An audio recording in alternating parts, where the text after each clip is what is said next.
All right, homesteader family. So, welcome to this edition of the Sunday Monday vlog. I'm out here in the truck on the driveway since I don't have internet at the house anymore except through but it's a slower speed and expensive if I get the bigger one.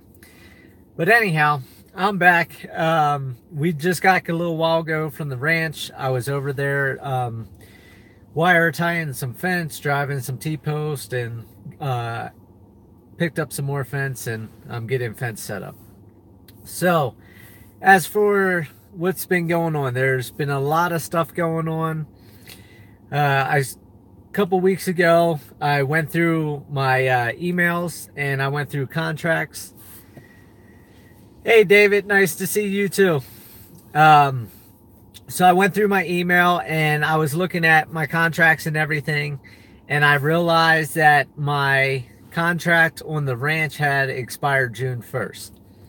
So I went ahead, I contacted Jeff by sending him an email and asked him if he wanted to send a renewed contract or just wanted to continue. And I never heard back from him. So a few days ago, we were texting back and forth. I had sent him another payment. He cashed the payment. So I figured by him cashing the payment, you know, he's continuing on the contract. So I finally got a hold of him through text message, and he said that, you know, we're all good to go. We're just going to continue the contract from what the contract was before, because my VA hasn't come in. We've talked about it before I even signed the contract last year, that we were just going to continue the contract. He just wanted to make sure I'm basically a man of my word, and I was going to hold up to my end. I was going to make payments on time, send the money, not bounce any checks or anything like that. So he's happy that he's got all the payments on time, no late payments. I haven't caused any problems, although Rusty's caused some problems, but he said Rusty does that, so he's not too concerned about that. But he went ahead, sent me a text message, said we're going to go ahead and continue the contract. So I just keep making the $250 a month payments on the ranch. $100 goes towards the principal, and $150 goes towards basically rent, since I'm over there doing stuff until I have it paid off. So yeah, I'm paying 60% in interest, but I'm on a small budget, and for him to accept $250 a month on a $160,000 property is just tremendous. So as soon as the VA comes in, I can get that paid off and be done with that. Try to block out some of that sun. And so I went ahead. For those of you that don't know, my white truck had died, so I got my white truck sold. I got some money from that. I'm going to be paying off some of my grandfather's debts, and then I decided to use part of it to go ahead and start buying fence. So I already got one row that I started. I'm not stretching the fence like you're supposed to, because with the property going up and down and all the problems and everything like that, and then I would have to build the H's for supports, and it's just, I don't have equipment, I don't have tractors, I have nothing except my body, tree, and ropes. So I decided to put the T-posts 5 feet apart. The fence is a little wavy. I'm not too concerned about that. The main purpose of the fence is to keep the coyotes, the bear, or not the bears, the coyotes, the wolves, the bobcats and lynx, I'll get it one of these times, out of the property. With the mountain lion bears, it's going to help deter them, and then having the dogs on site, that should keep them away from trying to come through the fence or over the fence.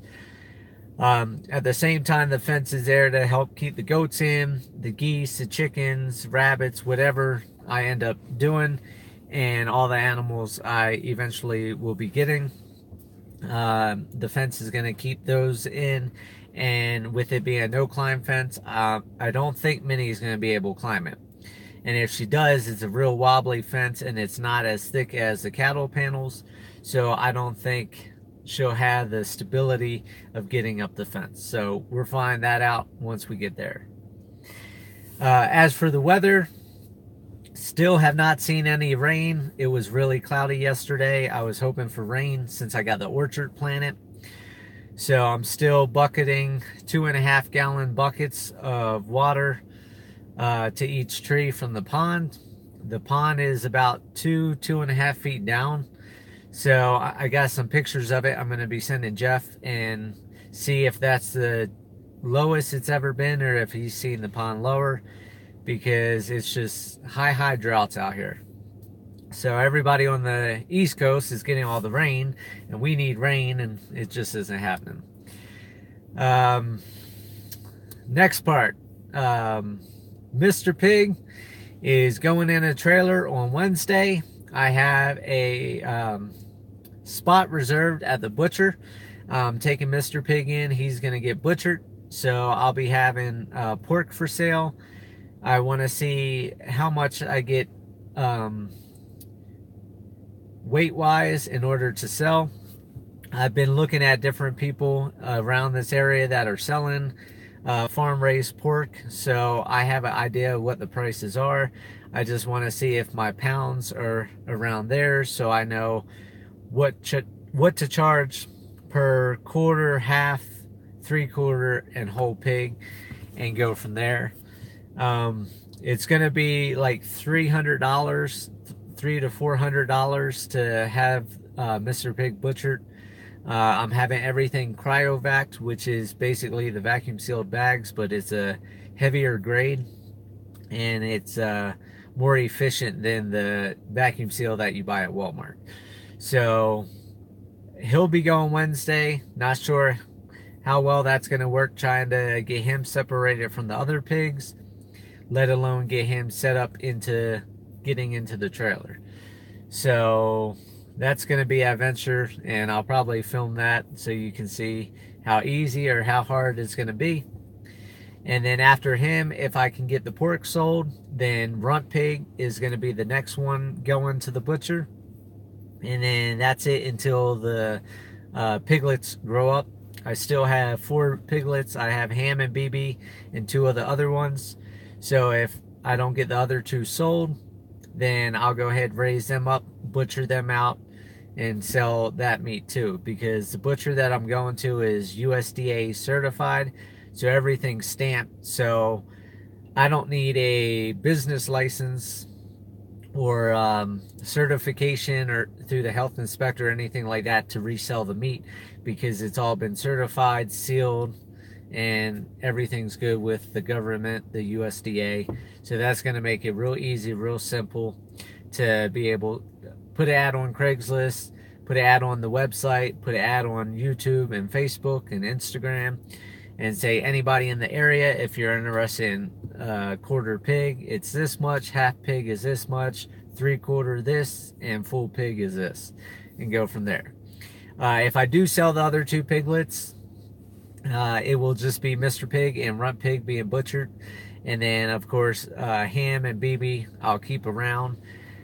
Not sure what I'm going to do with Ham yet, but BB I'll eventually go on Craigslist, try to find another boar pig, and either barter and trade with another breeder, or just spend $150 for a boar pig, so I have another line coming in, so I'm not crossbreeding my pigs and going that way. The orchard is doing good. Some of the not dead trees, but some of the trees that weren't looking so good, they're starting to push out leaves, and one of the plums are actually pushing out a piece of fruit. So I've got 1 plum growing. The other 2, the one has a few buds starting for the leaves. The other one is still just bare stick. So I don't know if that one's going to come through or not. If it doesn't, I'll yank it out, replace it next year. For the garden, I'm not really doing a garden this year. Here at Hummingbird, I'll show you real quick. After I went ahead and did this whole bed in mulch, right before I revamped the bed and put mulch in, I went ahead and put all different seeds down just at the end, because I don't have water to water anything right now. I'm actually gone through one of my 3,000-gallon cisterns already, so I only have one more left. So if I don't get rain in another, I want to say 2 months or so, I'm going to have to order a couple water trucks to come up, refill up the cisterns, because there's just no rain to fill it up, and you can't take showers without water or do dishes or laundry. So if anything comes up, which I already have 2 green bean plants coming up in the garden here in the hugelkultur bed, I'll have a little bit of produce. Upstairs in the bathroom, I went ahead, I gutted everything out. I took all the pots, I dumped the dirt, the straw, everything all over the ground at the ranch. All the plants I pulled out, I fed to the goats and the pigs, so they were happy to have fresh lettuce and green beans and cucumber plants and everything like that.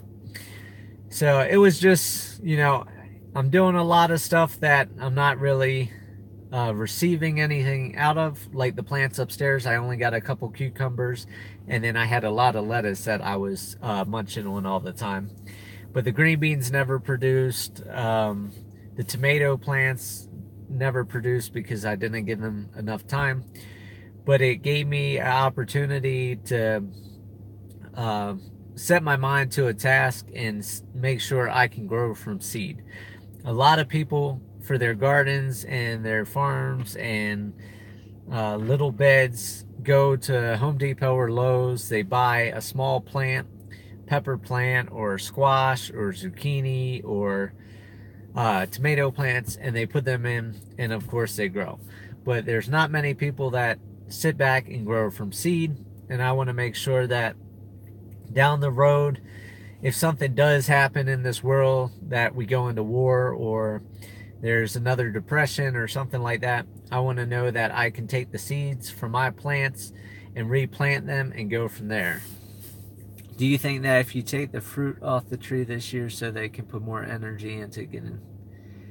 Yes, David. I did that last year when I brought the trees here to my house. They had fruit on them. Some of them had apples about the size of a $50. I went ahead, cut all the fruit off last year. On my trees this year, I haven't got around to it yet. Nice to see you, concerned citizen. Because over at the ranch, I've got plenty water as of right now.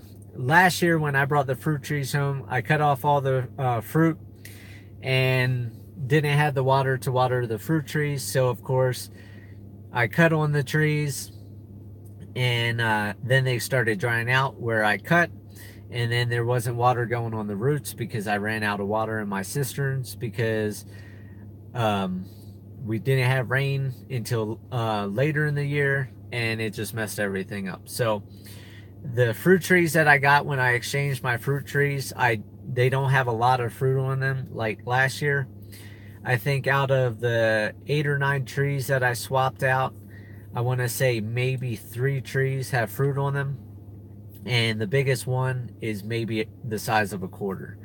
And so I'm not too concerned about cutting them off, and with as dry as it is, I don't want to dry the tree out or damage the trees in any way. So I'm just leaving the fruit on them for this year, and then next year, once they're established, then I'll cut the fruit off next year when everything goes into bloom. So the trees can focus more on rooting, getting more established, and shooting out more branches and leaves. A lot of people also up at my elevation say that I'm not going to get any fruit because of the elevation, how dry it is, the cold temperatures, the bad winters. But from everything I've researched on the hugelkultur and the Back to Eden, I'm doing this 6 to 8 inches of mulch at the base of the tree, so that should really help the roots against the winter. And then of course, if we have snow up there, the snow will help insulate the mulch even more, which in turn insulates the roots of the trees. So if I don't get any fruit up there in a few years, the trees aren't a total loss, because up there, as you've seen in videos, there's not a lot of leaf trees up there except the aspens. So any type of organic matter that I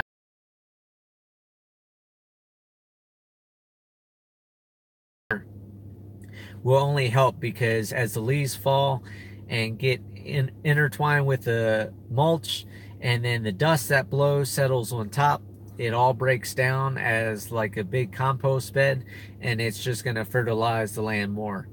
And then of course, if I'm not getting fruit in a few years, 3 to 4 years is what they say for these trees, then I can always go through with berry bushes, because they grow at high altitudes, and I can go in with vegetables and stuff like that, and different flower plants for bees when I get into bees. So there's all different things that I can do there. With my grandfather, I've had some people emailing about my grandfather, asking me questions on YouTube and Facebook.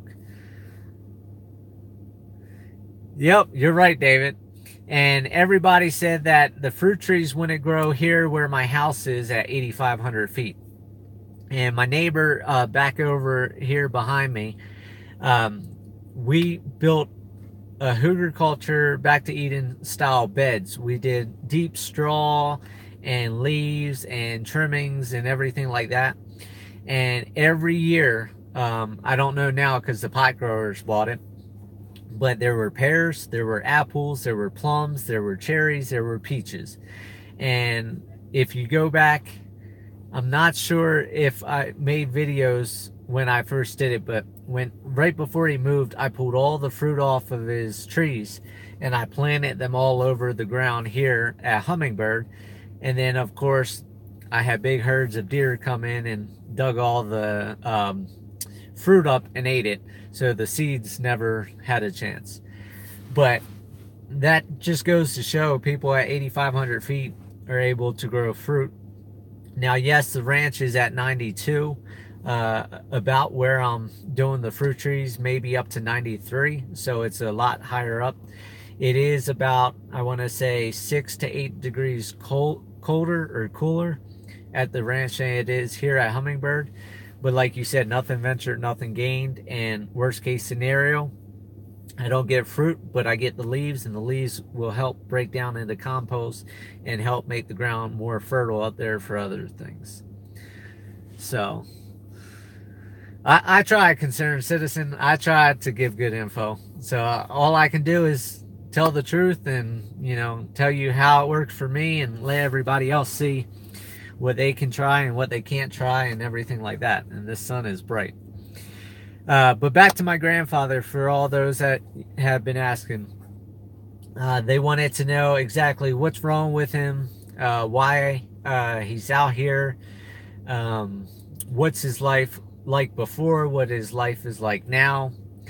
So basically, my grandfather was a heavy smoker back in the day, which that probably contributed to where he is now. He used to smoke like 3 or 4 packs of cigarettes a day. He's always been a heavy drinker, and back in March I got a phone call from his neighbor saying an ambulance was on the way, that he was unconscious in the driveway, and bust his face open, and there was a stream of blood going down the driveway. Luckily, somebody found him. It was like 11:30 at night. And what happened was, when the neighbors came home and they saw that his flashers were on, and they stopped and went around the car and saw that he had fallen and busted his face open. Now, the reason he had flashers on and a window down was because, of course, he's a heavy drinker. He's had DUIs, and that night, of course, he went out drinking again. That night was the worst night he's ever been. His BAC, which that's cop lingo, blood alcohol content level, was 0.223 or 224, something like that. So it was basically 3 times the legal limit, because the legal limit is 0.08, and he was 0.223 or 0.224. So as soon as he smacked his head, he was out. He got rushed to the emergency room. They tried the detox, because they thought this was all alcohol.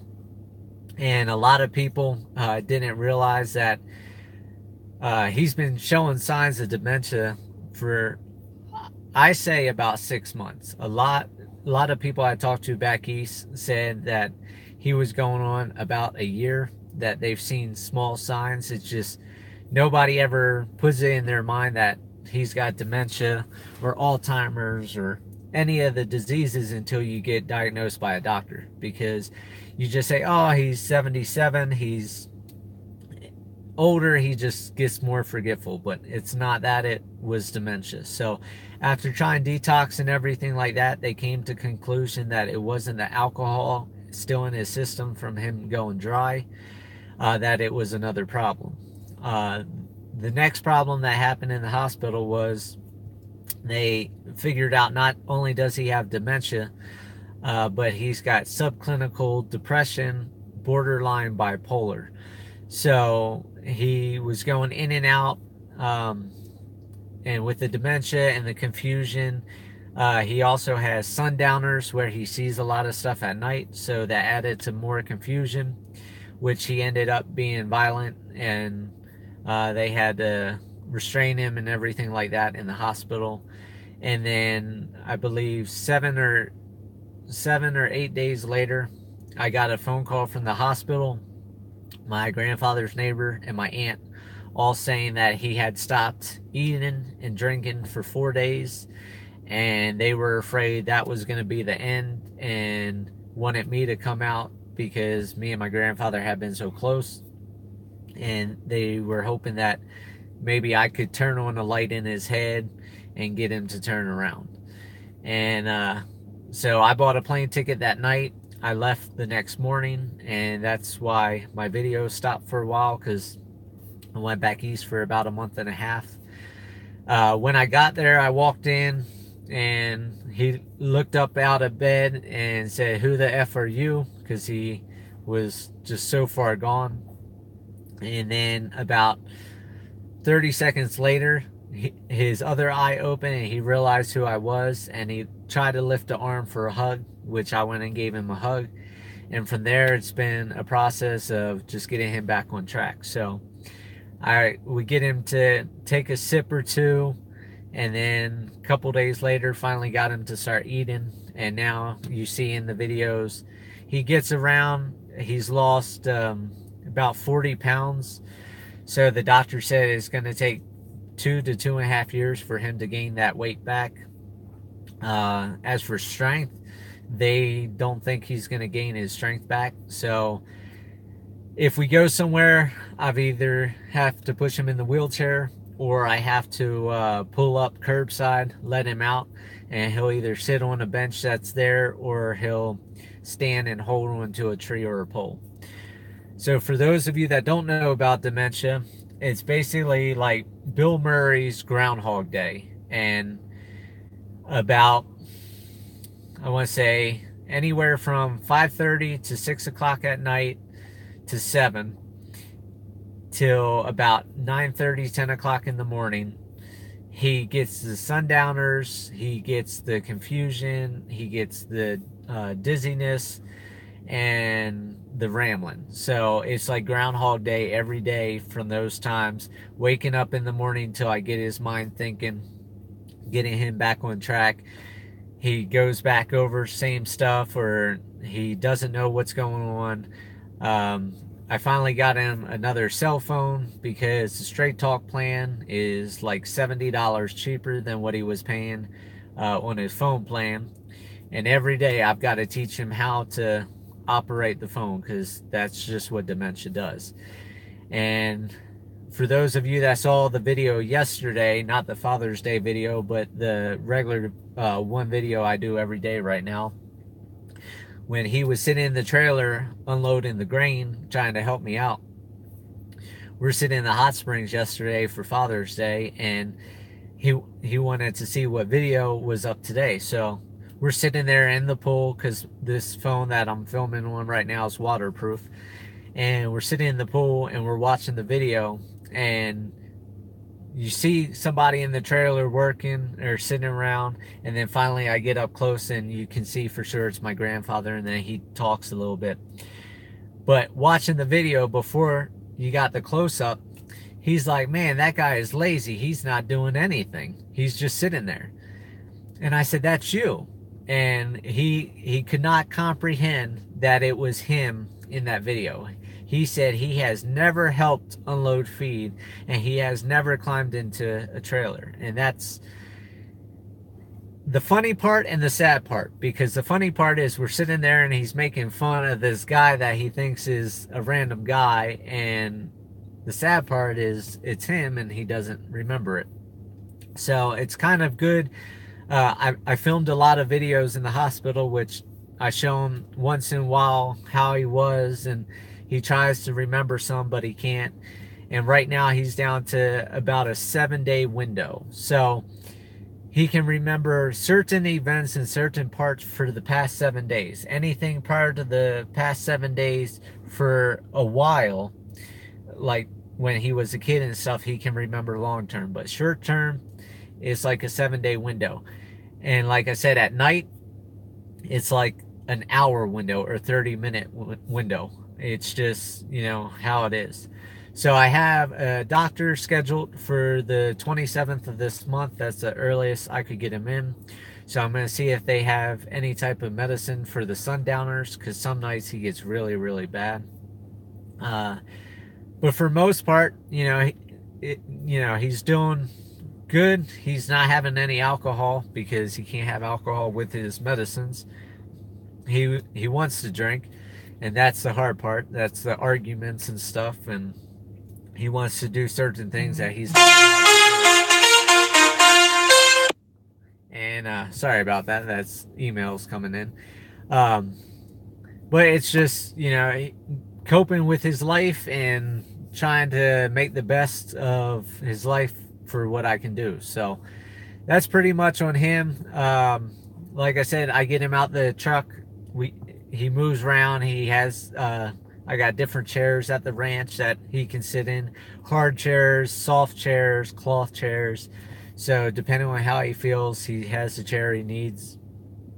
He tries to help. Today he tried to help pick up T-posts for me as I was lifting fencing. He did like 2 or 3 T-posts and then he was done. And I told him, you know, don't hurt yourself. Don't overexert yourself. But, you know, he feels useless, and I try to give him some tasks here and there to make him feel like he's not. And it's just coping mechanism until, you know, the day comes that he does pass on, and, you know, that will be a hard day. But at the same time, I'm glad that I had this opportunity, because otherwise, you know, he would have never came to visit and never got to see what I've done and get to see what my life is about and how I want to live my life. So that's pretty much it. So if anybody has any questions, feel free to either comment now or drop a comment in the box later, and I'll get back to you guys. But for now, it's just finishing up the fencing. I'm going to try to get 1 or 2 animal houses built by winter, and that's pretty much it. It's just going to be working to get everything set up on the ranch, and when the money comes in, get everything paid off. If Hummingbird does sell,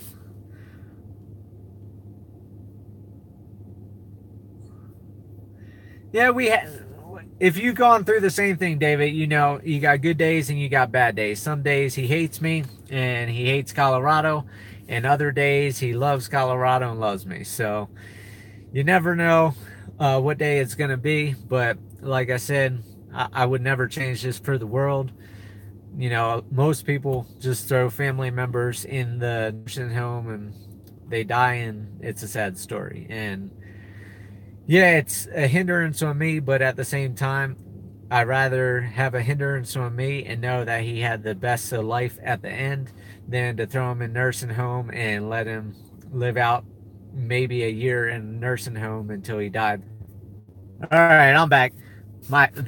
So I hope everybody has a good night. I see the videos at 30 minutes, so this is plenty long enough for all of you that want longer videos, and I don't make long videos, so here's a long one for you guys. So everybody, have a great night. If you have any questions, drop them below, and take it easy.